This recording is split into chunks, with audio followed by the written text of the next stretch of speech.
Kita lihat memang dari kebutuhan, batu bara di Indonesia masih sangat besar karena kontribusi pemenuhan listrik itu kan masih dinominasi oleh fossil fuel ya.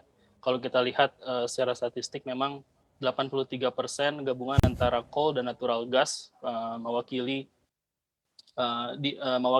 porsi batu bara memang mewakili porsi yang lebih besar.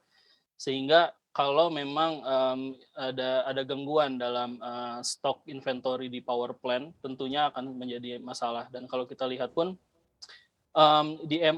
pemenuhan DMO di tahun 2021 itu, turun cukup jauh, sekitar 10% kalau saya lihat dari, data di ISDM. Kalau kita lihat ke belakang dari, di 5 tahun ke belakang, itu rata-rata mungkin agak naik turun, memang nggak full 25%, tapi secara rata-rata masih ada di angka 24% ya.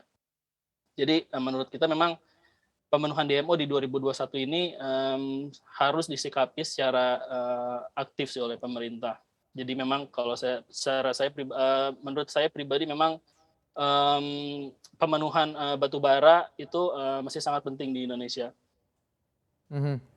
Oke, tapi ketika Anda melihat begitu ya, untuk koreksi saham-saham batubara, bukankah memang ekspor tetap akan memberikan mereka demand di dalam negeri begitu? Lagian kan kalau kita lihat harga DMO memang rendah tapi tidak rendah-rendah amat, Mas. Mmm, Mungkin yang jadi, sentimen di, market mungkin ngelihat kalau selling price yang diterima oleh perusahaan batubara mungkin akan menurun ya, dan itu akan berkontribusi terhadap, top line performance.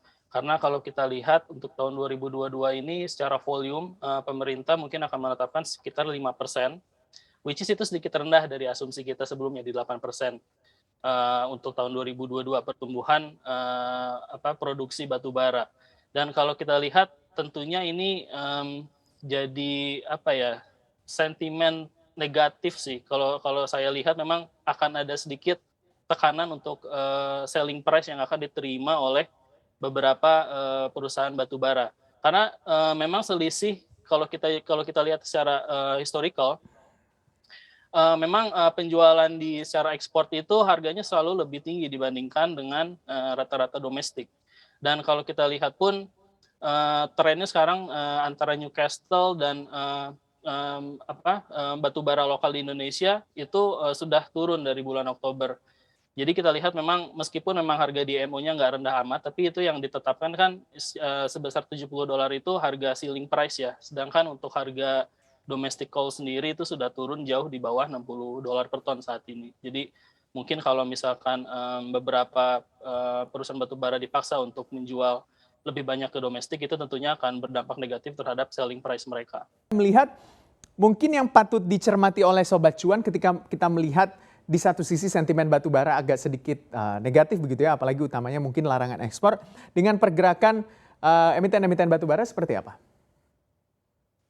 Mungkin saat ini concern ke, investor, teman-teman investor mungkin lebih ngelihat yang lebih banyak main di domestik ya, dan mungkin nama yang paling, terkenal mungkin Bukit Asam. Mungkin sentimennya lebih banyak di situ nantinya.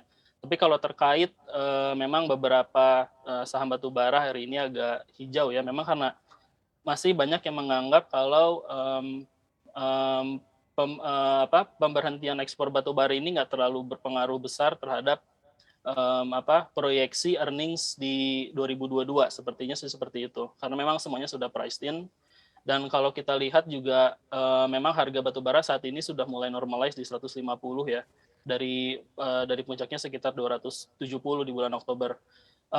Kita masih untuk secara sektor kita melihat net neutral, karena, di pertemuan kita sebelumnya kita sempat bahas, lebih panjang kalau kita melihat normalisasi harga batu bara itu, di akhir first Q mungkin akan sedikit terlihat, dan kita tahu juga kalau, demand terbesar untuk seaborne coal di China itu kemungkinan akan sedikit turun karena memang supply di sana sudah mulai normalize, dan itu akan memberi efek kepada harga batu bara yang nggak akan lebih tinggi dari tahun kemarin.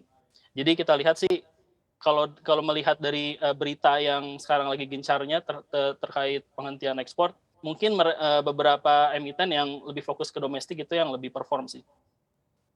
Mhm. Oke, kita beralih ke pertanyaan sosial media. Mas, di sosial media Instagram CNBC Indonesia, Ada pertanyaan dari @Arif Subakti, apa artinya emiten yang orientasi ekspor kayak Adro dan ITMG sebaiknya dilepas dulu? Terus pertanyaan kedua dari Novi SH16, apakah mending kita ambil emiten jasa batubara kayak UNTR aja, kan dia nggak terpengaruh? Ya, silakan Mas Fauzan untuk menjawab pertanyaan dari sosial media Instagram CNBC Indonesia. Ya mungkin saya menanggapi yang kedua ya di UNTR ya. Memang itu topik kita di sektor coal. Karena kalau kita lihat pertumbuhan di batubara tahun ini di 2022 itu masih cukup bisa dibilang konservatif 5%. Tapi kebutuhan untuk heavy equipment-nya sendiri masih akan lebih besar dibandingkan tahun 2021 karena banyak istilahnya order yang pending ya di 2021 itu kemungkinan akan dibukukan di 2022. Jadi kontribusi penjualan heavy equipment untuk UNTR di tahun ini akan lebih baik. Itu yang kita tekankan sih untuk topik kita di sektor batubara. Sedangkan untuk yang lainnya kita masih neutral karena seperti yang saya bilang tadi koreksi dari normalisasi harga di batubara itu akan berdampak kepada pertumbuhan net profit yang kemungkinan akan sedikit negatif di tahun ini. Dan kita lihat juga challenge dari cuaca itu juga mempengaruhi achievement dari produksi batubara. Jadi secara rata-rata memang untuk beberapa saham yang kita cover di saham batubara itu seperti Adaro, ITMG, dan PTBA, itu kita memakai forecast sekitar 6-7% year on year untuk produksi. Dan kita melihat ada normalisasi dari harga batubara itu menyebabkan nanti di selling price yang akan mereka bukukan itu akan turun sekitar 5%. Dan itu akan berdampak ke net profit turun sekitar 10-12% year on year. Jadi memang sentimen positif untuk kedepannya masih agak berat ya untuk batubara dan kemungkinan untuk bisa sustain di atas 150 kayaknya agak berat. Tapi dan kita harus lihat juga biasanya di akhir winter season itu di awal second Q itu biasanya udah mulai landai harga batubara dan kita harus mengantisipasi hal tersebut. Dan perlu saya katakan juga memang tren Newcastle sendiri sekarang sudah mulai melandai karena sentimen di China yang dimana supply mereka sudah mulai normal, bahkan di November ini udah surplus karena ada intervensi pemerintah. Jadi menurut saya sentimen untuk kedepannya sih untuk pemain di hulu untuk batubara kayaknya agak sedikit sulit ya untuk pergerakan sahamnya meskipun secara fundamental masih cukup oke menurut kita. Dan balik lagi ke pertanyaan tadi, kita memang masih topik kita memang di UNTR Mas Gibran. Oke, berarti Anda melihat kalau UNTR masih favorable atau mungkin tidak terlalu nih? Untuk UNTR kita preferable, ya. Karena di satu sisi dari bisnis mereka di heavy equipment kita lihat juga di overburden di coal contracting pertumbuhan untuk overburden removal mereka kemungkinan akan lebih baik ataupun mungkin kurang lebih sama ya. Dan dari lini bisnis itu pun masih sangat positif untuk kontribusi pendapatan UNTR. Dan satu lagi mungkin punya cadangan emas yang cukup baik dan produksi levelnya itu masih sustain. Kita lihat juga untuk harga emas mungkin akan masih disupport di harga $1.800 per ons.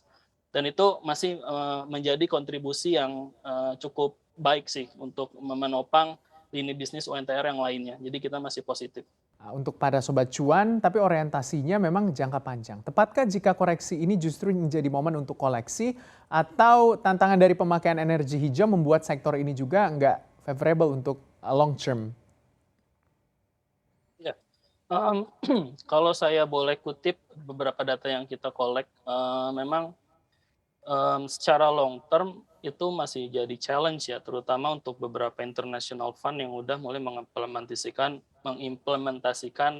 green fund, karena memang foreign ownership di beberapa saham batubara itu menurun cukup tajam dari awal 2019. Ini jadi catatan buat kita kalau ini bisa jadi indikasi di mana untuk long term memang agak sedikit concern ya. Mungkin next 5 tahun menurut saya sih.